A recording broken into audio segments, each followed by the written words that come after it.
मुल्क में जो हालात चल रहे हैं और मुसलमानों के साथ जो हालात पेश आ रहे हैं और जिस तरह मुसलमानों को टारगेट बनाया जा रहा है, इस मौजू पर हजरत मौलाना सज्जाद नोमानी साहब का बयान देखिए। ये वीडियो भारत में रहने वाले उन तमाम भाइयों और बहनों को मैं सलाम पेश करता हूँ जिनके अंदर अभी इंसानियत बाकी है। अब मुझे सलाम का ये अंदाज़ इसलिए इख्तियार करना पड़ रहा है कि ऐसा लग रहा है कि बड़ी तेज़ी के साथ भारत की आबादी में ऐसे लोगों की संख्या, ऐसे लोगों की तादाद बहुत कम होती जा रही है जिनको इंसान कहा जा सकता है। रेल में सफ़र करते हुए एक आदिवासी पुलिस इंस्पेक्टर को उसका जूनियर गोली मारकर हलाक कर देता है और फिर 3 अलग अलग कंपार्टमेंट्स में जाकर ढूंढ कर 3 ऐसे मुसलमानों को अपनी हैवानियत का शिकार बना देता है जो देखने में भी मुसलमान नज़र आते हैं। और फिर तड़पते हुए लोगों को देखकर वो कहता है कि अगर तुमको इस मुल्क में जीना है तो मोदी और योगी को वोट देना है। रात के अंधेरे में एक मस्जिद में घुसकर उस मस्जिद में एक नौजवान 19-20 साला नौजवान लड़के हाफिज़ इमाम साद जो वहाँ पर इमामत करता था, उसे चाकुओं से गोद कर कुछ इंसान नुमा जानवर हलाक कर देते हैं। होम मिनिस्ट्री की रिपोर्ट आती है कि सिर्फ 3 साल के अंदर हमारे देश में 13 लाख से ज़्यादा लड़कियां और महिलाएं मिसिंग हैं, लापता है। कुछ खबर नहीं कौन दरिंदा उनको कहाँ भगा ले गया, कुछ खबर नहीं कौन सी लड़कियां जानबूझकर अपना घर छोड़कर चली गई, किनको किडनैप कर लिया गया, किनको रेप करके मौत के घाट उतार दिया गया।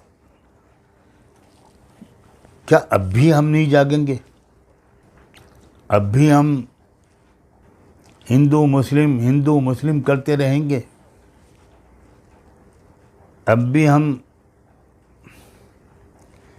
इलेक्शन का खेल खेलते रहेंगे?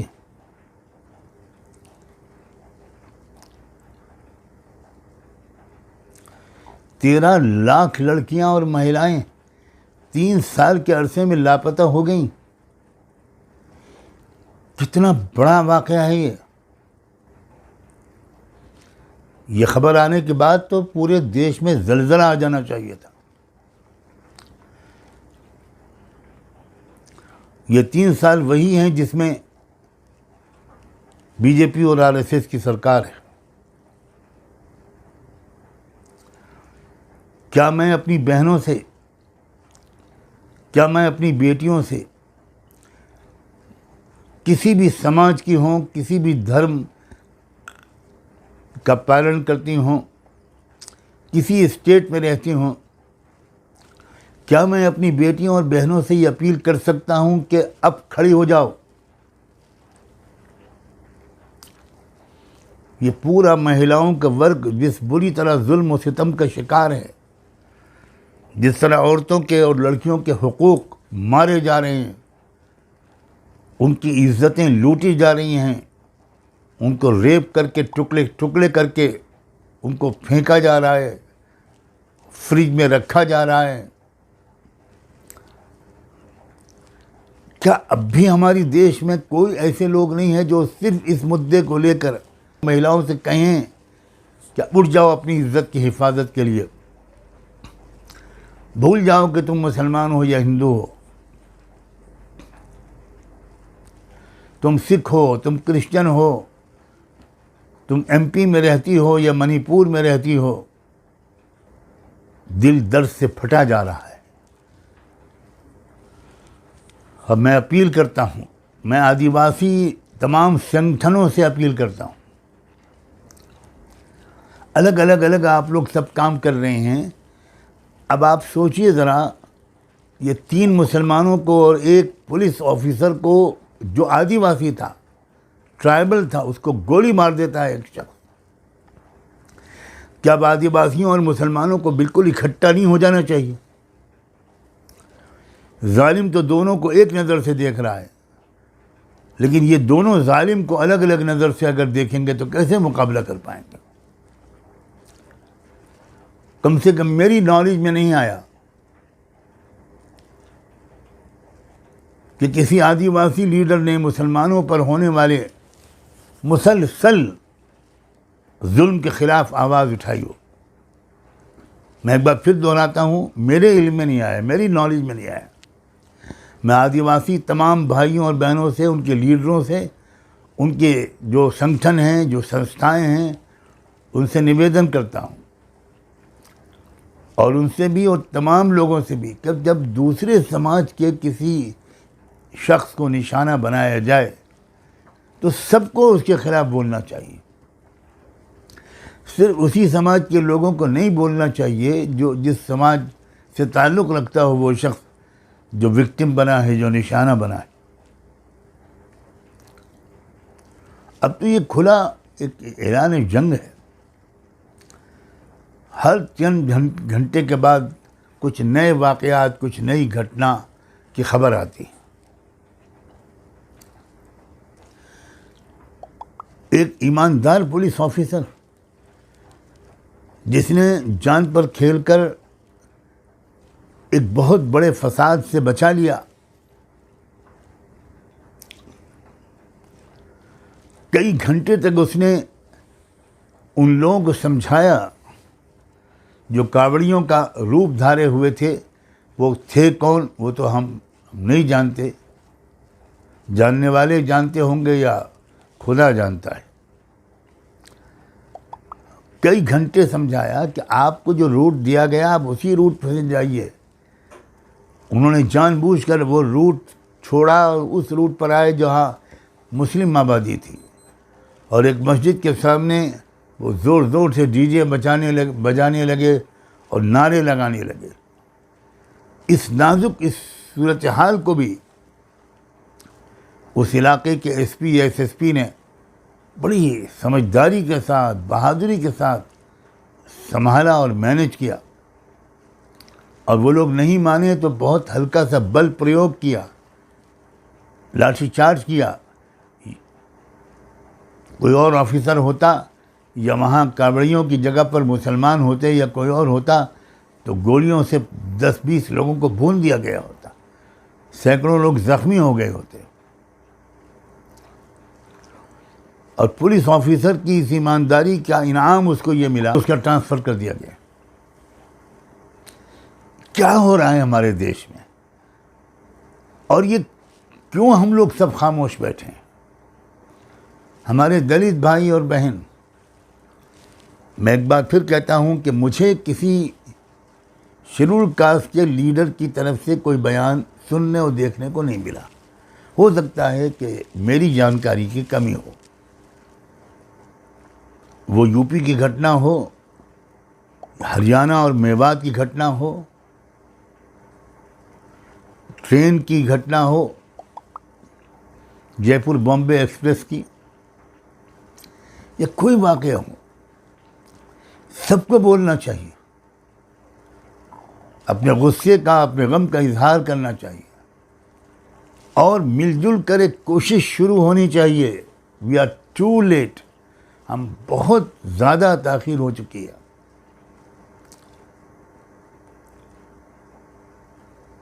जिस कौम का ज़मीर इस तरह मर जाए, जहाँ इस तरह के वाक़यात एक नॉर्मल हो जाएं, यह है न्यू नॉर्मल जिसका हम लोगों ने चर्चा सुना था।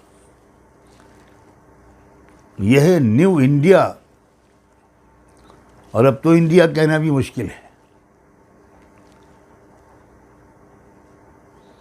यह नया भारत, इसका निर्माण करना चाह रहे थे हमारे संघ परिवार के लोग और भारत सरकार के लोग।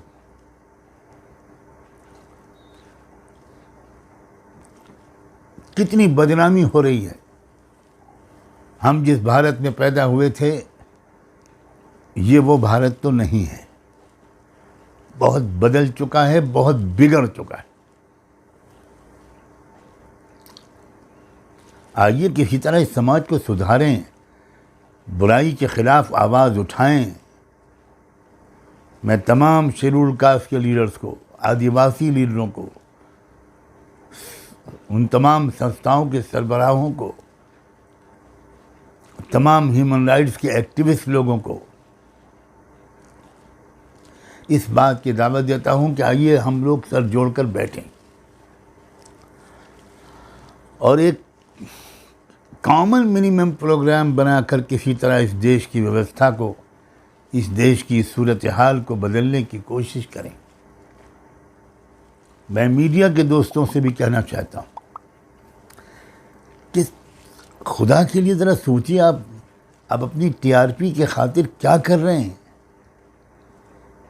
कितना जहर फैला दिया आपने। मैं तमाम नॉन बीजेपी जो पार्टीज़ हैं, मैं उनसे कहना चाहता हूँ, लास्ट चांस है आपके पास कि आप इस देश को इस कलयुग से निकालें, इस मुल्क को इस ख़तरनाक हैवानी और शैतानी चक्कर से निकालें। आप अपने इख्तिलाफात थोड़ी दिन के लिए भूल जाइए, आपस में एक होकर मुकाबला कीजिए। मैं यूपी, बिहार, बंगाल और महाराष्ट्र के लीडरों से ख़ास तौर पर अपील करता हूँ कि आप बिल्कुल एकजुट हो जाइए और एक बिल्कुल एक कॉमन स्ट्रेटजी बनाइए। और ये जो आपने उम्मीद दिलाई है कि हम सब मिलकर एक कैंडिडेट उतारेंगे बीजेपी के कैंडिडेट के मुकाबले में, एक ये कदम आपने अगर उठा लिया तो आप भारत के इतिहास में आपके नाम गोल्डन वर्ड से लिखे जाएंगे। हालात बहुत बेहतरी की तरफ चले जाएंगे।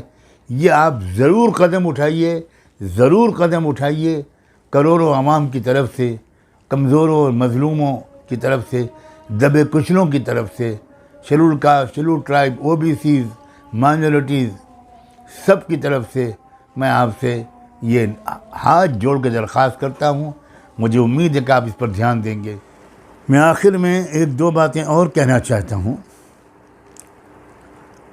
मेरी जानकारी में नहीं है कि अभी तक रेल मंत्री ने कोई कदम उठाया है, कोई ऑर्डर पास किया है या कोई स्टेटमेंट दिया है आरपीएफ के इस खूंखार दरिंदे को कानून के अंदर लाने के सिलसिले में।